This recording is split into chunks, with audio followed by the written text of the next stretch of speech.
Hello friends, and welcome back as we continue learning to build a traditional Andean style sling. In this next portion, we're going to show how we can set up the warp from the braided strands and ultimately pass the weft back and through to create the pouch structure.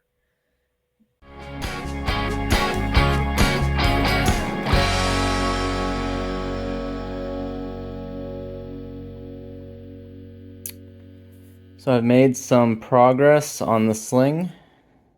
You can see along here.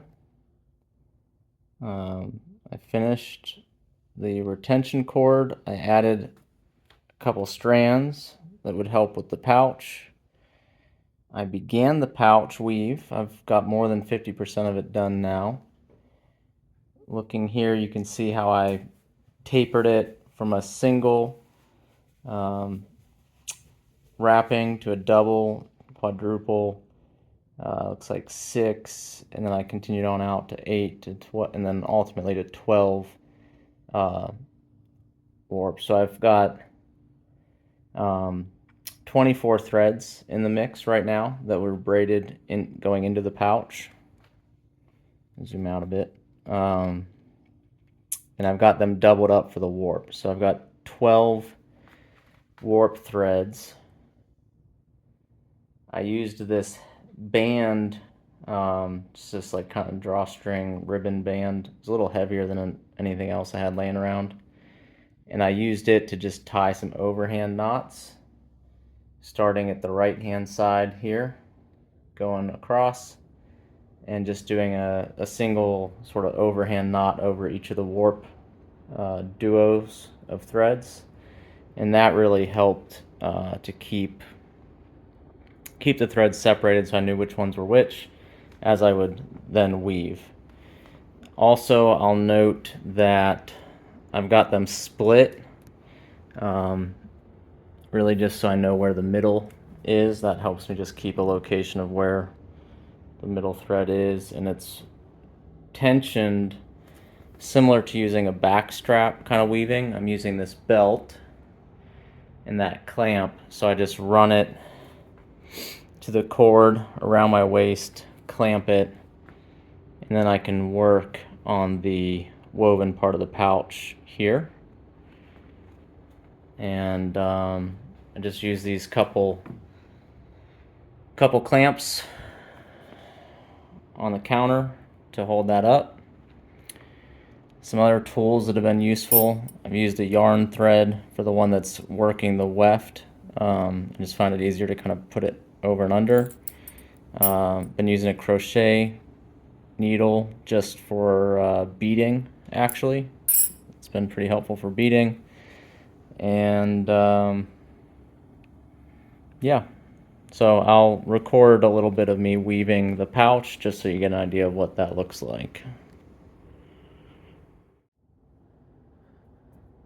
Alright, so here we are. We're going to introduce some yellow back into the pouch. I'm going to finish with the purple that I had put on as the last color. Notice I said earlier about using the crochet needle to beat. I find that tool doesn't get hung up on the yarns, and it works very well to just kind of go through and beat the threads there. So I want to change my thread color. I'm going to start off by, here's the end, but I want that to be locked in place and not come loose. So I'm going to pass it kind of back through. I normally have it on the yarn needle. I already have the yellow on the yarn needle, so I'm just going to do this by hand over under the grouped threads. And I'm going to do it back to about the midpoint here. This orange loose thread here will get dropped and cut off at some point, but it was the remaining thread from the center orange here. Alright, so I put the purple kind of back through, and I've beat it down into the warp. And at this point, I'm going to turn it over here, maybe not lose that. I'm just going to leave it coming out the bottom. You'll notice there's other ones where I made color changes and they just come out the bottom. I'm going to go back and clean those up later. So there we are. The purple has been woven through about halfway, so that'll give an overlap. And I'm going to follow the same pattern it went with the yellow. So it went under this first one, over that, under that next pair, over that, under, and over. And I'm going to, just for the sake of this video here, I'm going to pull this through. And this one here, I'm going to pull basically the whole way. And it's gone through that warp exactly as that remaining purple. And it's going to pick up right there. I have about ½ inch sticking out that can be trimmed or tucked in, kind of however is desired in a little bit. So there we go. And again, that purple is sticking out down below at this point. I'm going to just finish this row. I found that for tensioning these yarns, because they stretch a little bit, it's better to kind of pull tight across but leave a slight angle, so that when you go to beat it, that slight angle gives it enough slack so that the yarn can sit over and under the warp threads.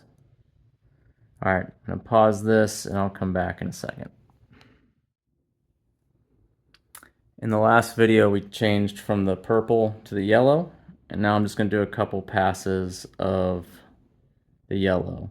So we're just working over and under the yarn. I'm going to go to about the midpoint. I find this helps me get the tension better. I'm going to pinch the yarn on the left side here. So I'm going to pinch it right where I want it to stay locked in place. I don't want the pouch to be pulled inward yet. So to avoid that, I'm holding the side here so that it stays left to right where I want it. I'm letting a little bit of gap build in the yarn. The reason being that when it gets beat down, that yarn needs to be able to flex, the weft thread that is, so that it can go over and under the warp. So what I do, since I'm working on an angle right now, is I'm going halfway, leaving a little bit of a gap, and then I'm just going to beat this down and kind of pull the extra there. As I go, I kind of stick the tools and the needles just in the open warp there. So I'm just gonna give this some beats there. See how the tension is, and yeah, that's good. Now I'm going to continue the rest of the way. I went over this thread, so I'm going to go under this next one, over, under, over, under, and then through. And when I go through again, I'm going to make sure I didn't pull anything with that, but I'm going to hold sort of in the middle so I don't over tension this side.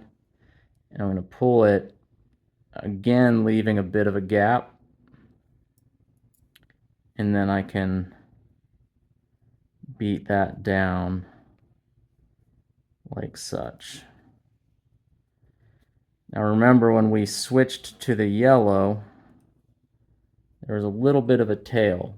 And sometimes that tail will start to work its way free when you don't have a bunch of other weft threads. So I just kind of hold that and pull that out with just a small amount of tension. But that keeps it kind of neat. So there we go. There's one pass. I'm going to do the same, but moving a little quicker and with less explanation here next couple times.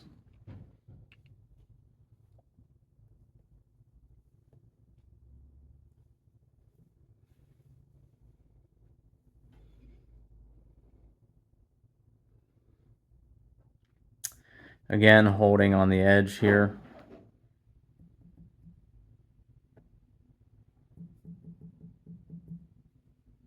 So it doesn't over tension or pull that side in.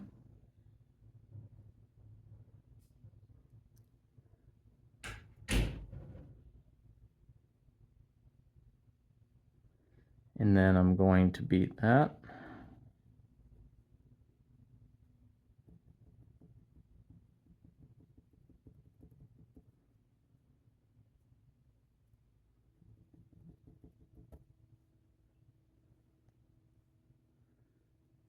Go under, over, under, over, under, over.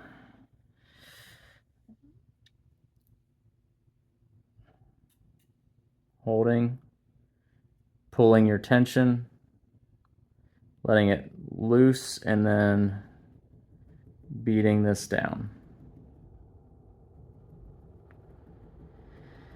If you don't feel like you're getting that tight of it padded down here, I've also found you can do kind of a inverse. So if this was, under that, you can kind of do,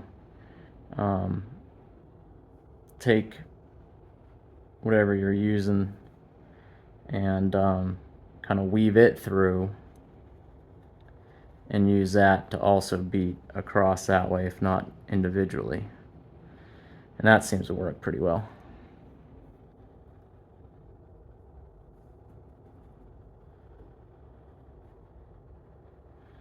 All right, one more time across.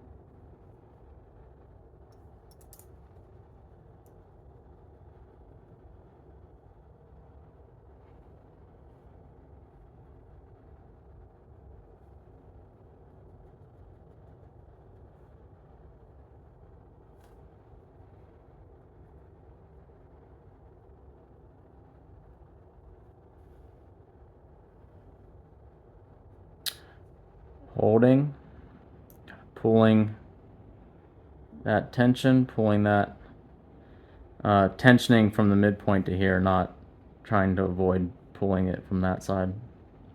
That's why we hold it. Give it a little bit of an angle there so it has that extra, and then beating it down.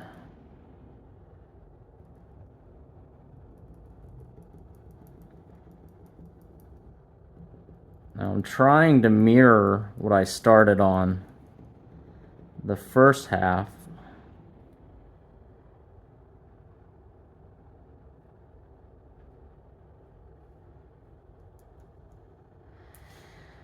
So if I work myself backwards from the midpoint, this section here had just 3 rows, I think, maybe 4. So I might just do one more row.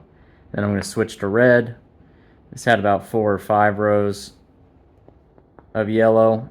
Then I'm going to switch to blue and then finish with green. Once I get to the blue, I'll probably come back and film some because I'll show you how I'm tapering it out and also how I'm giving a shape to the color that's a little bit broader than just straight across or parallel colors.